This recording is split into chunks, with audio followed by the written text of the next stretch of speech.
단기적인 환율은 귀신도 모른다고 하는데 저는 그것에 대해서 절대적으로 공감을 해요.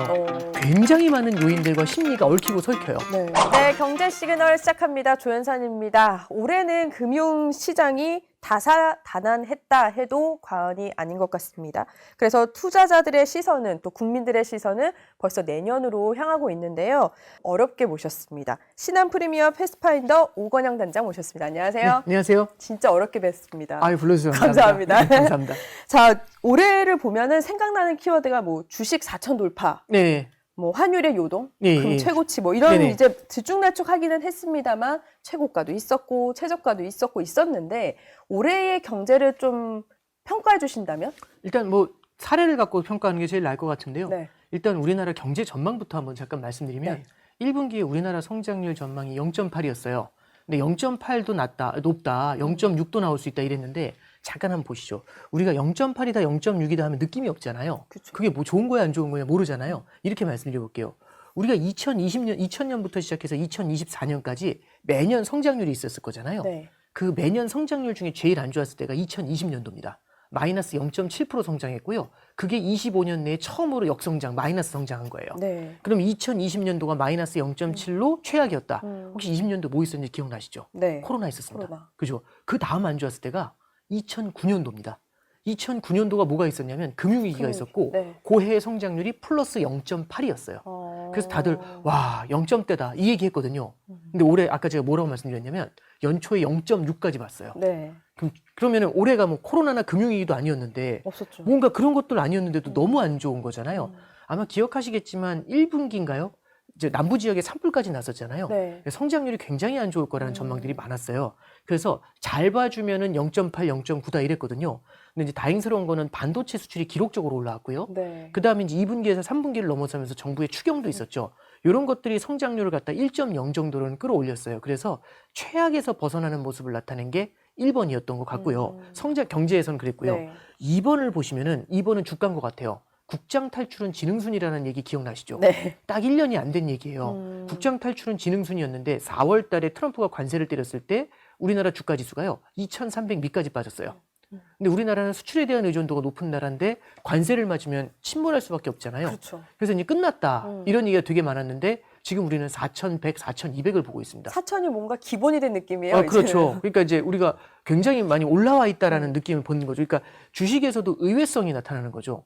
세 번째는 금리입니다. 네. 올해 금리가 우리나라 실물 경기가 안 좋으니까 계속 낮아질 거야라는 그런 기대를 갖고 있었고요. 네. 실제 4월에서 5월을 지날 때 우리나라 10년 국채 금리가 2.6까지 빠졌었어요. 근데 10년 국채 금리가 2.6까지 빠졌다는 얘기는 이렇게 보시면 돼요. 7일짜리 금리가 기준금리입니다. 그러니까 7일짜리 금리가 높아야 될까요? 10년짜리 금리가 높아야 될까요? 상식적으로. 아무래도 오래 묶이니까 10년짜리 그쵸. 금리가 높아야 되잖아요. 근데 기준금리가 2.5인데 10년짜리 금리가 2.6 이거밖에 안 나와요. 그럼 차이가 얼마 안 나는 거죠. 네. 그만큼 우리가 금리가 많이 내려왔었는데 문제는 지금은 이 10년짜리 금리가요. 2.6에서 3.35까지 올라왔습니다. 꽤 많이 올라왔죠. 그러게요. 그리고 기준금리 인하는 더 쉽지 않을 거다라는 얘기까지 나오고 네. 있어요. 그래서 금리도요. 굉장히 큰 V자를 그려준 이제 그런 모습이었다고 보시면 됩니다. 그래서 경제도 그렇고 주가도 그렇고 금리도 그렇고 네. 경제도 크게 주저앉을 줄 알았다가 조금 올라왔고 주가는 많이 주저앉을 줄 알았더니 크게 올라왔고 그죠? 그다음에 금리 같은 경우도 더 내려갈 줄 알았는데 반등을 했었던 네. 그러니까 중간에 변곡점을 만들면서 우리가 의외로 생각했었던 변화가 나타난 것들 이게 올해를 좀 화려하게 장식했던 것 같고요. 그래서 시작하실 때 서두에 그 다사다난이라는 표현을 쓰셨잖아요. 그 말씀이 전혀 과언이 아니다. 그렇게 평가하고 싶습니다.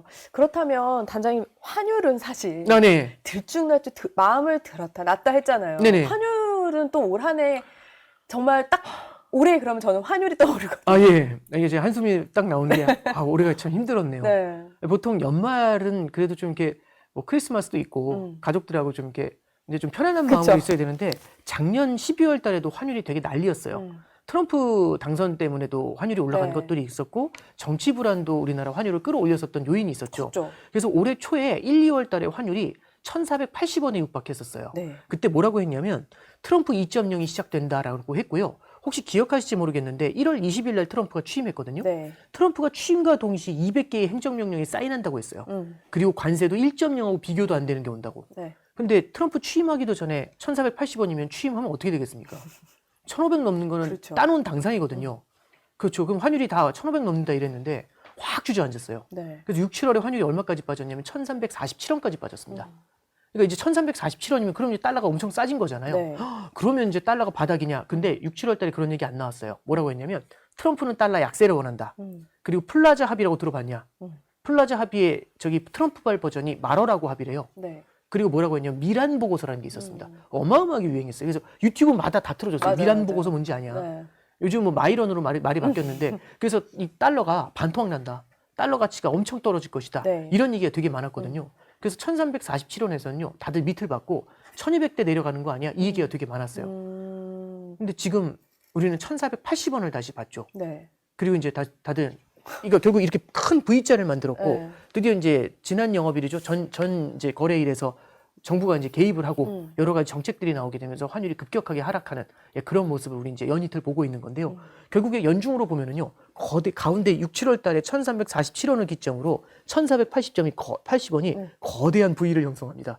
이게 올해 환율이었어요. 그러니까 두 개의 큰 변곡점을 만들었잖아요. 네. 아, 되게 힘들었습니다. 힘들었을 것 같아요. 아, 네네. 되게 힘든 한 해였습니다. 불과 며칠 전인데 말씀하신 정부 개입 이후로 어쨌든 내려갔잖아요. 네네. 뭐 보니까 30원대까지도 오늘 네네. 아까 낮에도 내려갔던데 네네. 일단은 성공적인 어쨌든 효과로는 단기적이겠지만 네네. 봐도 되는 거죠? 그러니까 이제 우리가 네. 이게 효과를 뭘로 평가하느냐의 문제인 것 같아요. 단순히 내려가니까 성공이다라고 얘기하면은 이제 그 평가를 한번 해보죠. 네. 예를 들어서 옛날 레벨로 환율이 내려가야 된다. 그거는 불가능하겠죠. 왜냐하면 그거는 펀더멘탈이 바뀌어야 돼요. 지금 환율이 올라온 거는 사실은 어떤 수급 요인보다도 펀더멘탈 요인도 굉장히 크게 작용을 해요. 네. 그러니까 예를 들어서 뭐가 있냐면 미국하고 우리나라의 잠재 성장률이 뒤집어져 있는 게 있어요. 네. 미국의 잠재 성장률이 더 높은 것도 있고 그러다 보니까 미국의 기저금리가 우리보다 높아요. 그래서 우리 금리보다 미국 금리가 높은 상태가 상당 기간 이어질 거란 믿음이 생겨 있잖아요. 이건 기본적으로 달러의 강세를 지지해요. 네. 그리고 세 번째는 글로벌 달러 자체가 강해요. 옛날에는 달러 인덱스가 70, 80이랬는데 지금은 90대 후반에서 놀고 있습니다. 네. 그러니까 글로벌 달러 자체가 강하다는 거에도 우리가 포커스를 둘 필요가 있어요. 그리고 이제 마지막 네 번째는요. 우리나라가 해외 투자가 많이 늘어났어요. 해외 투자가 많이 늘어난다는 얘기는 원화를 팔고 달러를 사서 해외로 나가려는 수요가 늘어났다는 얘기잖아요. 네. 그렇기 때문에 기존에 있는 그 환율로 되돌린다? 이거는요 쉽지가 않아요. 그래서 외환시장에 외환당국이 개입하는 이유는요. 환율의 레벨을 바꾸려고 하는 게 아니에요. 예를 들어서 환율이 이렇게 추세적으로 올라가는데 이걸 갖다가 추세로 반대로 꺾어버린다. 이거는 펀더멘탈이 바뀌어야 되는 거지. 이렇게 무언가 일시적인 개입을 통해서 해결한다. 이건 아니에요. 네. 그래서 효과를 갖다가 우리가 평가할 때 옛날로 돌아간 것이다. 이렇게 평가를 하면 이건 과한 거예요. 이렇게는 쉽지는 않고요. 어떤 건 있냐면 환율이 올라가죠. 네. 환율이 올라가는데 내깔려 놔두면 환율이 계속 뛰는데 뛰어 올라가는 속도가 더 빨라져요. 이게 참 신기한 게 경제학 책에 나오면 네. 뭐라고 나오냐면 가격이 오르면 수요가 줄어야 돼요. 비싸지니까 아무도 안 사잖아요. 근데 이게 있어요. 계속 오를 것 같잖아요. 그럼 한번 해보죠. 제가 1년 후에 달러가 필요한 사람이에요. 근데 환율이 계속 오를 것 같아요. 그럼 1년 후에 사야 될까요? 지금 사야 될까요? 지금 사야죠. 2년 후에 필요한 사람이 있어요. 언제 사야 될까요? 지금 사야죠. 3년 후에 필요한 사람 지금 사야죠. 그러면 1년 후, 2년 후, 3년 후의 수요가 확 땡겨서 지금으로 붙어버려요. 그럼 지금 수요가 폭발해 버리겠죠. 네. 그럼 더 신기한 게 뭐냐면 그럼 달러를 팔려는 사람들이 있었겠죠. 그렇죠. 팔려고 했는데 어마어마한 수요가 몰려와요. 그럼 지금 팔아야 될까요? 나중에 팔아야 될까요? 나중에 봐야 그렇죠. 그러면 미래의 수요를 땡겨왔는데 현재의 공급이 숨어요.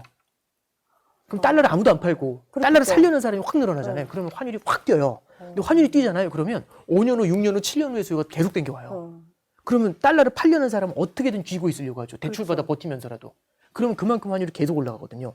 그럼 사람들이 그걸 바라보면서 환율이 결국에는 급등하는 모습들 있죠. 이게 사람들한테 주는 불안감이 되게 커요. 그래서 아까 말씀드린 것처럼 환율이 올라가는 게 더 많은 급등을 부를 수가 있거든요. 네. 그럼 이걸 갖다가 정부가 그래서 한번 꺾어줘야 돼요. 그러니까 뭐냐면 결국엔 다른 것보다 환율의 레벨보다는 변동성과 속도를 갖다 조절해 주는 거는 개념 당국에서는 할 수가 있는 거예요. 네. 그래서 세게 올라올 때는 눌러주는 거죠. 그래서 보시면은 이제 7월 달부터 환율이 7월, 8월, 9월부터 해서 슬슬 올라오기 시작을 했는데 9, 10, 11월에 걸쳐가지고 환율이 급등을 했거든요. 네. 그 다음에 1470원까지는 굉장히 빨리 올라왔어요. 근데 그 이후부터는 이게 좀 뭐라고 해야 될까요? 버벅버벅 하는 모습을 보이고 있거든요. 그래서 속도를 줄여준다. 내지는 과도하게 올라온 레벨을 갖다 일정 수준 조정을 해준다. 이런 것들을 효과라고 본다면 그 효과가 지금은 나타나고 있는 거 아니냐? 이렇게 해석할 수 있겠죠. 그렇다면 10월의 구두 개입 대비 이번 개입이 굉장히 세잖아요. 그런 네네. 정책들도 나왔으니까. 네네. 그럼 단장님 말씀대로 이때는 안 되겠다 해서 세게 꺾은 격으로 봐도 되는 거겠네요. 이제 그거는 이제 당국에서 어느 정도 레벨을 보고 있는지가 좀 차이가 있고요. 또 하나는 그런 게 있어요. 레벨보다는 변동성이라는 말씀 드렸잖아요. 네. 그러니까 여기서 환율이 더 올라간다든지 급등을 해버렸을 때 네. 시장이 느끼는 불안감이 훨씬 더 커질 수가 있거든요. 그쵸. 그러면은 그러니까 예를 들어 이런 거죠. 부동산 규제가 언제 나와요? 모르죠. 모르죠. 날짜 잡고 나오는 거 아니잖아요. 뭐 6월 27일 날 나오는데 이러진 않잖아요. 네. 뭐냐면은 놔두면 안 될 정도까지 그 속도가 빨라지면 그러면 나오는 거지 않습니까? 네. 그러니까 외환시장에 대한 개입 자체도요. 놔두면은 굉장히 불안해질 것 같을 때 그럴 때 이제 이렇게 외환시장에서 저희는 이제 스무딩 오퍼레이션이라는 표현을 쓰는데 네. 이렇게 외환 당국에서도 조절을 해줄 수가 있는 케이스겠죠. 그래서 10월 달, 11월 달에 나왔던 것보다 그 수위가 좀 높아진 건 팩트고요. 예, 그리고 이제 사실 24일 날 오전이죠. 그래서 당국에서 발표를 하면서 네. 한쪽으로 극단적인 쏠림에 대해서는 경계를 한다. 이렇게 발표를 하면서 이제 이렇게 환율을 이제 찍어 한번 누르는 모습들이 네. 나타났지 않습니까? 이런 것들이 이제 몇 차례 이제 반복이 되면 어떤 게 있냐면 환율이 마냥 오르는 것만은 아니구나라는 기대감이 생길 수가 있어요. 심리적으로. 예, 그렇죠. 네. 그러면 예를 들어서 환율이 이제 마냥 오르지 않는다라고 생각을 한다면 5년 후, 6년 후에 살 사람들은 굳이 지금 살 이유가 그런 마음이 생기게 하겠죠. 예, 그렇죠. 그게 이제 결국에는 외환 당국에서도 개입해서 이 변동성을 네. 늦추고자 하니까 결국엔 뭐냐면 펀더멘탈을 바꿀 수는 없어요. 근데 결국에서 어떤 수급에서의 쏠림이 있죠. 네. 이런 것들을 그 뭐라고 해야 될까요? 조절하는 예, 그런 형태의 케이스라고는 볼 수 있겠죠. 그래서 이게 심리가 외환 시장에서의 심리가 어떻게 바뀌는지 이걸 바라보는 게 좀 중요한 관건이 되지 않겠나? 예, 그렇게 생각하고 있습니다. 이게 환율이라는 게 당장 올해만 봐도 생각대로 안 됐잖아요. 그렇죠. 이렇게 갈 것 같은데 저렇게 가고 예. 저렇게 가면 이렇게 갔는데 네네. 이게 환율이라는 흐름을 봤을 때 좀 국민 입장에서 봐야 할 포인트들이 좀 있을까요? 이게 두 가지 정도인 것 같아요. 네. 그러니까 단기적인 환율은요. 저도 이제 예전에 외환 환율 공부할 때 단기적인 환율은 귀신도 모른다고 하는데 전 그것에 대해서 절대적으로 공감을 해요. 왜 그러냐면 네. 올해도 1,350원까지 환율이 빠졌을 때 네. 제가 리포팅을 하나 하려고 막 리포트를 아침에 새벽에 쓰고 있었거든요. 그래서 이 리포팅 다 완료가 돼가지고 저장하려고 하는데 갑자기 브레이킹 뉴스가 하나 떠요. 딱 떴는데 뭐라고 나오냐면 저 이스라엘에서 이란을 폭격했답니다. 아이고. 딱 보는 순간 저 같은 사람들 그거 보면은 하늘이 내려앉아요. 콩 내려앉거든요. 그래가지고 그러니까 이쪽에서 브레이킹 뉴스가 뜨는데 이쪽에서 환율 그 숫자가 바뀌잖아요. 딱 보니까 순간 30원이 바뀌어 있어요. 30원이 떠버렸거든요. 와, 그 순간요? 그렇죠. 그 순간 떠버려요. 그러니까 이제 여쭤보고 싶은 그거죠. 이거 예측할 수 있을까요? 아니, 못하죠. 못하죠. 이건 어떻게 해요? 그러니까 결국에는 단기적인 환율을 예측한다는 것 자체가 굉장히 많은 요인들과 심리가 얽히고 설켜요. 네. 그래서 이런 거는 굉장히 어렵다는 말씀 드리고 싶고요. 다만 장기적인 관점에서 이런 건 있죠. 환율의 추세가 어떻게 나타나게 될 것인가. 네. 그럼 예를 들어 이런 거죠. 우리가 해외 투자를 늘린다라는 게 과거하고는 달라진 모습이지 않습니까? 그렇죠. 그럼 이제 이런 것들은 우리가 한번 고민해 볼 수 있죠. 예를 들어서 우리나라가 중국에 대한 무역 수지 흑자가 엄청났었는데 그 무역 수지 흑자가 중장기적으로는 줄어들 수 있어요. 네. 이런 것들은 오케이. 그리고 예를 들어서 해외 투자가 과거에 없었던 해외 투자가 지금 많이 늘어났어요. 이 얘기는 두 개 합치면 들어오는 달러는 줄어드는데 나가는 달러가 많아진다는 얘기잖아요. 네. 그거 합치면 결국엔 국내 잉여 달러가 중장기적으로는 예전보다는 줄어들 테니까 그럼 과거 레벨의 환율로 돌아가는 건 어려울 것 같다. 그래서 과거 대비 한 레벨 높아진 환율이 올라올 것 같다, 나타날 것 같다. 이런 것에 대한 얘기는 해볼 수가 있어요. 또 하나는 우리가 국내적인 요인도 봐야 되지만 두 번째는 해외 요인도 봐야 돼요. 네. 해외 요인 중에서 눈여겨볼 게 뭐냐면 두 가지입니다. 첫 번째는 엔화의 움직임, 두 번째는 위안화의 움직임이에요. 네. 첫 번째는 지금 엔화가 지난주에 일본이 기준금리를 인상했음에도 불구하고 엔화가 엄청 약세를 보이거든요. 그러니까요. 그럼 이제 일본도 이거 좌시하기가 쉽지가 않아요. 그래서 저기 크리스마스 전에 뭐라고 했냐면 일본은행 총재도 나와가지고 얘기를 했고 그 다음에 재무상도 나와가지고 얘기한 게 지금 엔화가 일방적으로 쏠려 있다. 이거 가만두지 않겠다라는 얘기를 했는데 또 거기 뭐라고 했냐면 플러스로 9월 달에 미국하고 일본하고 서면 합의를 한 게 있어요. 네. 거기 뭐라고 했냐면 환율이 한 방향으로 쏠려 있을 때는 미국도 특별히 거기에 대해서는 이의 제기하지 않겠다. 환율 개입해도. 그래서 우리는 개입할 수 있다. 이 얘기해요. 그 얘기는 뭐냐면 미국한테도 얘기를 해놨으니까 우리가 얼마든지 때릴 수도 있다. 네. 각오해라. 이제 이런 메시지잖아요. 네. 그래서 이제 일본 엔화에서도 뭔가 좀 변화가 나타날 것 같다라는 게 1번. 그다음에 두 번째는요. 위안화가 전일 장중에 그 7위안 밑으로 내려갔었어요. 6.99 이러고 내려갔었거든요. 위안화가 지금 7.35를 고점으로 해가지고 위안화가 계속 절상이 됐습니다. 위안화 환율이 내려온다는 거는 위안화가 강세라는 얘기거든요. 네. 지금 위안화가 연중 최고점이에요. 이게 시사하는 바가 뭘까? 과거에는 엔화를 많이 따라갔었다면 지금은 위안화도 같이 따라가 줘야 되는데 지금 위안화를 사실 많이 안 따라가고 있어요, 원화가. 그렇죠. 근데 어느 순간에는 또 여기에 영향을 받는 경우들도 생길 수가 있습니다. 그래서 저는 이제 하나 더 말씀드리고 싶은 거는 아시아권 통화의 움직임도 같이 눈여겨보셔야 될 것 같다. 내년엔 중요한 변수가 되지 않을까 생각하고 있습니다. 그럼 동조화가 계속 갈 수 있는 가능성도 큰 거네요. 일반적으로 엔화하고의 동조화는 우리나라가 2010년대 들어와서는 굉장히 강했어요. 네. 그런데 이제 위안화하고의 동조화도 강한 편이었는데 어느 순간부터 특히 코로나 이후부터는 위안화하고의 동조화가 좀 깨져 있는 모습이거든요. 근데 저는 이제 좀 생각하는 게 이게 변수들이 과거에는 되게 중요했다가 한순간에 싹 사라졌다 또 나타날 수가 있습니다.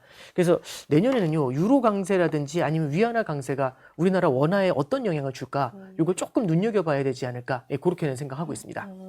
저희 경제 시그널 영상 많이 봐주시고요. 좋아요, 구독, 알림 설정 부탁드립니다.